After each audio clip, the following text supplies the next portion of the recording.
যারা একবেলা খেতে পায় না তারা আবার এখানে এসেছে ট্যাক্সি করে ফুটানি দেখাতে। কি বলছো কি? ঠিকই বলছে। পুলিশ যে অপমানের বিষ আমাকে দিয়ে গেছে তার জ্বালা আমি সারা জীবন ভুলতে পারবো না। ওদের এখান থেকে চলে যেতে বল। আমার ছেলেকে তুমি যে গয়নাগুলো দিয়েছিলে হয়তো ভেবেছো সেগুলো আমি বেচে দিয়েছি, কারণ ওগুলো আমার কাছে শুধু সোনার গয়না ছিল না, ছিল আশীর্বাদ। আজ সে আশীর্বাদও আমি ফেরত দিয়ে যাচ্ছি। দিদিভাই, দিদিভাই, দিদিভাই, আজ তুমি চলে যাও না। আজ তুমি চলে গেলে আর আমি তোমাদের এক করতে পারবো না। এসব কি শুনছি? কি ভালো মন্দ জ্ঞান নেই। একে তোর বাবার শরীর খারাপ, তাই প্রেশারটা বেড়েছে। তোর সমস্ত কথা শুনে সেদিন তো একেবারে চাচামেচি করছিলেন। মেয়েটাকে যার সঙ্গে তুই দিন রাত মেলামেশা করছিস? না মা, চুপ। কোর্স শেষ করতে হবে না? অফকোর্স। তুমি তো তোমার ছেলেকে চেনোই। সামনের মাসে পরীক্ষা, দেখবে ফার্স্ট ক্লাস পেয়ে গেছে। ও হো হো হো, একেবারে ঘুরে বেরিয়ে টোটো করে। ও সুইট মামি, লিভ ইট। এসব ছেড়ে দাও তো, আমার দিকে তাকাও, আমাকে আশীর্বাদ করো যাতে ওই মেয়েটাকে এই বাড়ি বউ করে আনতে পারি। কি বলছিস? ভালোবাসা ভালোবাসা ভালোবাসা আমার বাড়িটাকে একেবারে নব বৃন্দাবন করে তুলেছে। তা ছেলে মেয়েরা যখন রাজি, তা তখন আর আপত্তি করে লাভটা কি? থামো তো। বিয়ে শুধু ছেলে মেয়েরাই করে না, হয় দুই পরিবারের। কোথাকার কে মেয়ে তার গাঁ জানি না, গোত্র জানি না।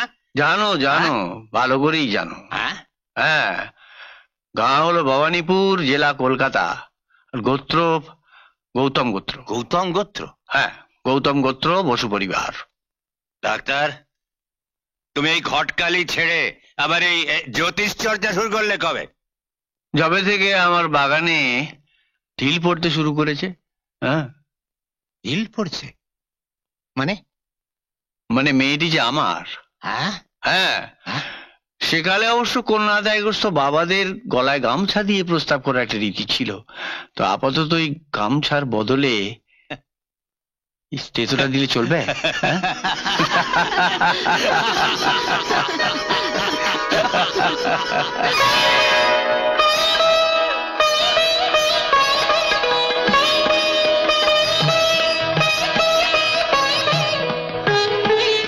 মা, এইগুলোই তো? হ্যাঁ হ্যাঁ, রাখ ওখানে। এ সবই বেনারসি নাকি? তুমি সব ব্যাপারে নাক গলিও না তো। বাবু, হ্যাঁ? এই তো ঠিক সময় ঠিক জিনিস গোড়া নিয়ে এসেছে।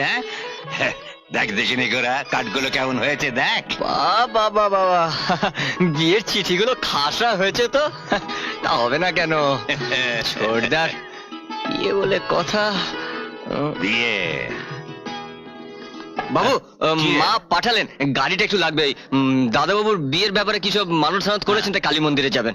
তা গাড়িটা নিয়ে যে আমার কথা বলে ড্রাইভারকে নিয়ে চলে যা। তাহলে আমি আসি, কারণ দেরি হয়ে গেলে আবার ওই তিথি নক্ষত্রের ব্যাপার তো, মা বকাবকি করবে। হ্যালো, হ্যাঁ উনি আছেন স্যার? হ্যাঁ, ইয়েস। প্রদীপের জন্য বুলি মানত করেছিল? হ্যাঁ, দিদিভাই কি আর জানে যে ছোটদার বিয়ে হচ্ছে? তার সন্ধ্যে 7টার মধ্যে তুমি গিয়ে যদি পুজোটা না দাও তাহলে কি ভালো হবে? আর তাছাড়া বিয়ের আগে সব দেবতাকে একটু হাতে রাখা ভালো। আর এরা যেসে দেবে তো না, একেবারে স্বয়ং মা কালী। তুই ঠিক বলেছিস। চল, আমাকে একবার মন্দিরে নিয়ে চল। আমি জানতাম তুমি যাবে। নিচে গাড়ি আর ড্রাইভার দুটোই তৈরি। আমি এক্ষুনি তৈরি হয়ে নিচ্ছি। চলো চলো, এবার ডান দিকে যা। গোরা, এটা তো ওই আহা, মন্দিরটা এদিকে। তুই চল না, চল সোজা চল।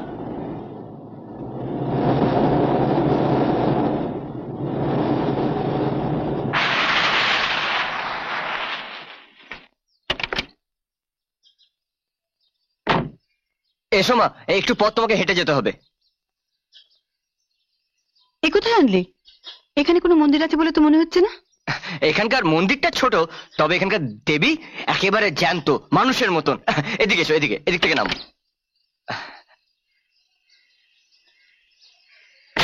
এই বাদিকে। এই যে তুমি একটু বোঝো, আমি এক্ষুনি আছি।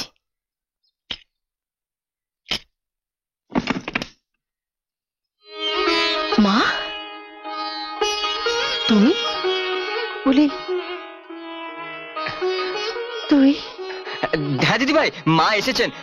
ছোটদার বিয়ে তো, তাই নেমন্তন্ন করতে।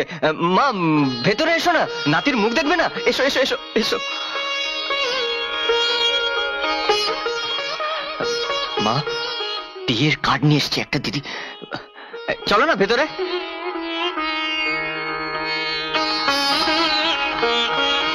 ও মা, দেখি আমার সোনামানিককে। মামু ঘুমিয়ে পড়েছে। এই যে তোমার নেমন্তন্ন রইল, কি সুন্দর দেখতে হয়েছে না মা? মা, বাবা জানে তুমি এখানে এসেছো? হ্যাঁ, বাবুই তো পাঠালেন মাকে। আসলে শরীরটা কদিন ধরে ভালো যাচ্ছে না তো, তাই। আর সেদিনকার ঘটনার জন্য তোমাকে কিছু মনে করতে বারণ করেছে। সেদিন দোকানে যা চেঁচামেচি করেছে না, মেজাজটা একেবারে খারাপ ছিল, তাই না বলো মা? কি হয়েছে বাবার? তুই চলে আসার পর থেকেই তো আর ঠিক নেই মানুষটা। তুমি জামাইবাবু আর মামুকে নিয়ে এলে না, দেখবে আবার সব ঠিক হয়ে যাবে। মা তুমি বলো না, জোর করো না। তুমি বললে দিদিভাই তোমার কথা ফেলতে পারবে না। তুই আয় বলি, গোরা হয়তো ঠিকই বলছে। তুই ফিরে এলে সব ঠিক হয়ে যাবে। আসবো, আসবো মা, আসবো।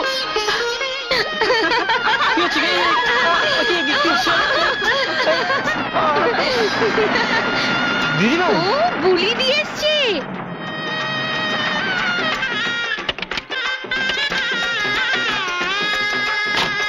দিদিভাই দিদিভাই ভালো আছিস? এসো না, আসবো না? আসুন যাইবাবু আসুন। গোড়া শোন। হ্যাঁ আসছি, তোমরা ভেতরে যাও, আমি আসছি একটু। হ্যাঁ হ্যাঁ বলো ভাইমা। গোড়া, বুলি এখানে কি করে এলো? দেখো নেমন্তন্ন না পেয়ে কি আর এসছে? কে করলো? দেখো সেটা আমিও জানি না, আর সে নিয়ে তোমারও ভাবার দরকার নেই। ওইদিকে অনেক কাজ পড়ে আছে, যাও না সেগুলো সারো না, আমার ওদিকে অনেক কাজ আছে।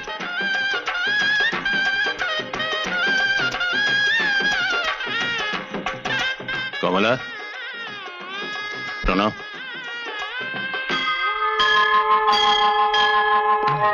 নমস্কার দিদিমণি, ভালো আছেন তো? নমস্কার, তোমরা ভালো তো?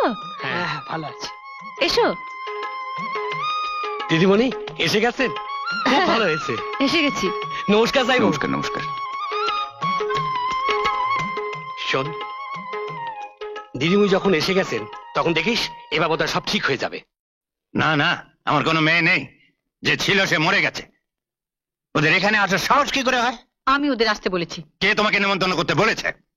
নিজের মেয়েকে নেমন্তন্ন করবার জন্য কারো অনুমতি নেবার দরকার পড়ে না। এটা তো অত্যন্ত সাধারণ ব্যাপার। তোমার পক্ষে সাধারণ ব্যাপার, কিন্তু আমার পক্ষে সাধারণ ব্যাপার নয়। তোমার দুটি পায়ে পড়ছি, আজকের এই শুভ দিনে তুমি আর ওদের অপমান করো না। অপমান? অপমান তাদেরই হয় যাদের সম্মান বোধ আছে, যারা একবেলা খেতে পায় না, তারা আবার এখানে এসেছে ট্যাক্সি করে ফুটানি দেখাতে। কি বলছো কি? ঠিকই বলছে। পুলিশ যে অপমানের বিষ আমাকে দিয়ে গেছে, তার জ্বালা আমি সারা জীবন ভুলতে পারবো না। ওদের এখান থেকে চলে যেতে বলো। চুপ করো তুমি, চুপ করো। কেন চুপ করব? যে মেয়ের পরনে একটা ভালো শাড়ি জোটে না, সে প্রতাপচন্দ্রের মেয়ে হতে পারে না। ওই বাচ্চাটাকে যে গয়নাগুলো দিয়েছিলাম, হয়তো সেগুলো সে বিক্রি করে এসেছে।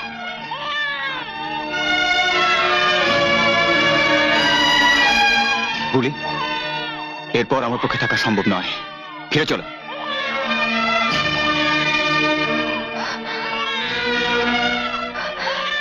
নিশ্চয়ই ফিরে যাব, কিন্তু চুপি চুপি নয়।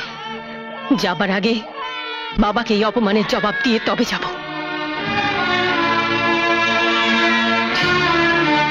বাবা, মা নিজে গিয়ে আমাদের নেমন্তন্ন করে এসেছিলেন বলেই আজ আমরা এখানে এসেছিলাম। আসতাম না যদি জানতাম আমাদের অপমান করবার জন্য এখানে ডেকে পাঠানো হয়েছিল। আমার ছেলেকে তুমি যে গয়নাগুলো দিয়েছিলে, হয়তো ভেবেছো সেগুলো আমি বেচে দিয়েছি, কারণ ওগুলো আমার কাছে শুধু সোনার গয়না ছিল না, ছিল আশীর্বাদ। আজ সে আশীর্বাদও আমি ফেরত দিয়ে যাচ্ছি। আমার ছেলে প্রতাপচন্দ্রের আশীর্বাদ ছাড়াই জন্মেছে, ওটা ছাড়াই বেঁচে থাকবে।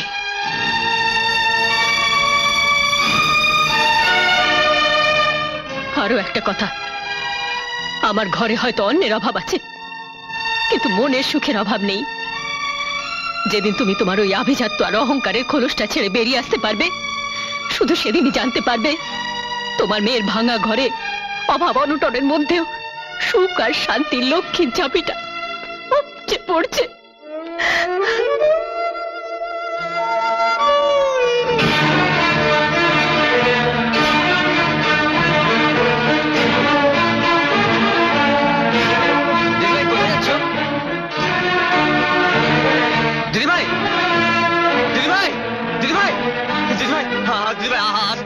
গোরা, আজ তুমি চলে গেলে আর আমি তোমাদের এক করতে পারবো না।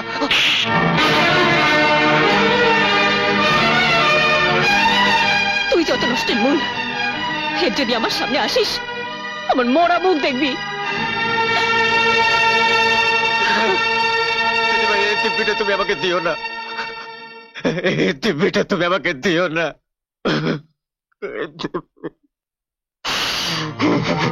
কেন সবাই বুঝলো শুধু ভুল, পাথরের প্রতিমা তো দেখলো না চোখ মেলে, চরণে দিলাম তার ফুল।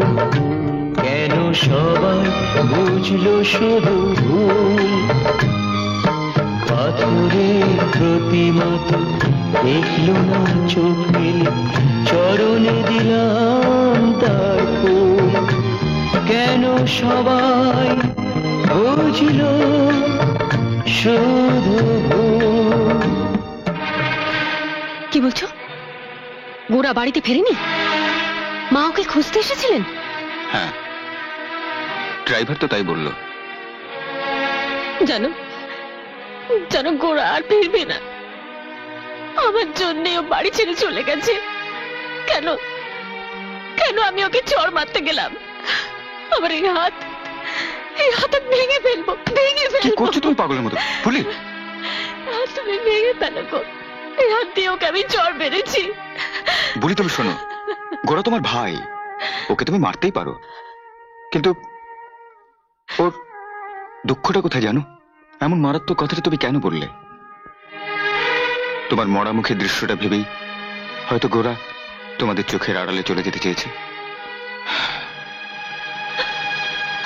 এমন কথাটা তুমি কেন বলতে গেলে? জানি না অলোক, এমন কথা আমি কেন বললাম আমি জানি না।